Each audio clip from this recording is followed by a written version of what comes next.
So, Miss Simpson, how are you today? I'm good, thanks. I thought I was in the area and I thought I'd just look you up, on Zoom.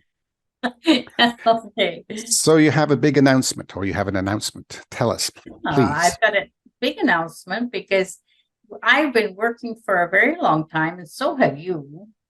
We just we're going to present SP Self Hypnosis.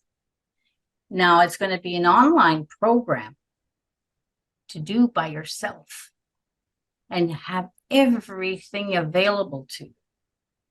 So, this has come about because I had lots of limiting beliefs about that, like 2000 and something. I can't remember when I started presenting self hypnosis programs, and it took 2 days the first time.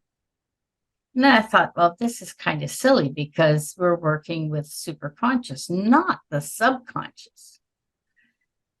So I refined that, and finally today it's 3.5 hours to 4 hours.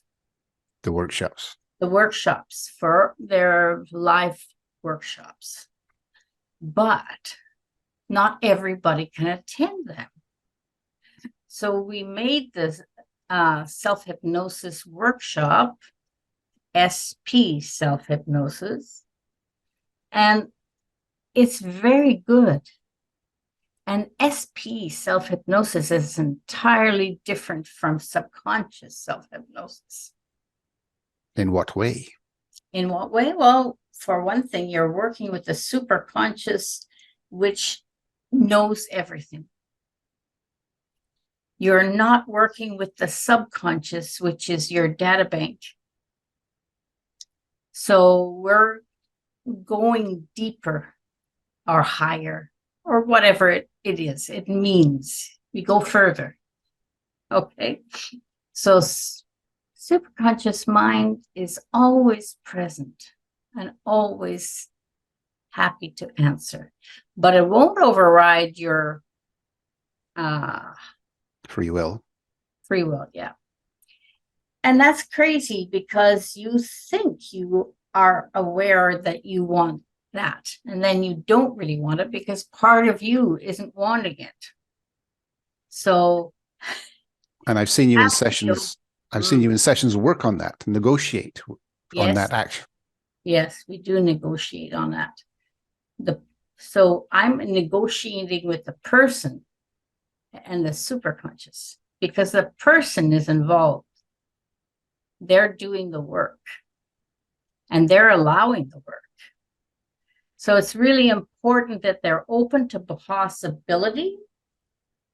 And I'll tell you what that means if you like. Would you like me to explain No. it? Nope. Yes, go ahead, of course. Well, the open to possibility means, I'll give you an example. Let's say a doctor tells you you've got cancer and you've got only 6 months to live, according to him. So, Or her, or her. Yeah. That, just to be correct. okay. So the people, they take it on. It's my hip, my cancer, and I'm going to die in 6 months. But if they're open to possibility, they won't accept that. They'll just be open to happen what happens.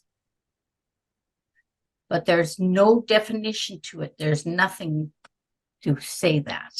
Open So to open, acceptance, yeah, of whatever. yeah. And open to possibility gives you absolute freedom. Now, you're a big believer in self hypnosis, just as self hypnosis. You've had a lot of work with that. I believe in self hypnosis very much. I started hypnosis in 1999 and I started doing self hypnosis. And at that time, that was only to the subconscious. It took me a while. I had been diagnosed with fibromyalgia. And all of a sudden, one day I noticed I didn't have the symptoms anymore. So I just kept going, and I was not specifically looking at the fibromyalgia. I didn't know I was looking at it. I just presented it. So anyway, I think it does so much for a person that they can keep themselves going very well with that. Now, They may need someone like me to do the work once in a blue moon, but self-hypnosis, they can do a lot. now, you were doing workshops before this. So what's the difference between, or does the workshop still have value as opposed to the online program, do you think? Yes, it really does, because they're still getting it live online. And that means that I can address their particular issue with telepathic work and all kinds of things like that. So they can do this by themselves, but they need to practice and get good at it. And the workshop takes a lot of that work away for them, right? Because Yeah. you'll do it. Now, in the program, there's, of course, the induction. So that sets triggers for them, right? So they never have to do it again. Yeah. They never have to do it after the first time. In fact, I don't want them to do it after the first time. I want them to give the benefit of the doubt. And we've had a lot of will always be there. Had a lot of experience of people saying, well, I don't think the triggers were set. Just try it and just do it. I know. And I said, oh, well, come up here and I'll go just set their triggers. I won't set them. I'll just say them and they'll go right in. It doesn't matter. Everybody has doubts. And you don't doubt your mind. You just go with it. Open to the possibility. And open to possibility. And then to help them, then you've got two audios there that kind of lead them in. I mean, it's using the triggers, but they just don't have to do anything. You just have to let it wash over them. No, that's great. In fact, don't listen on purpose. I don't want you to focus on it. I want you to hear it. I don't want you to listen to it. Do you know the difference? Are you asking me? Yeah. Go ahead, explain. Okay, if you focus on it and you do it with your conscious mind, you're doing everything consciously. That's no good.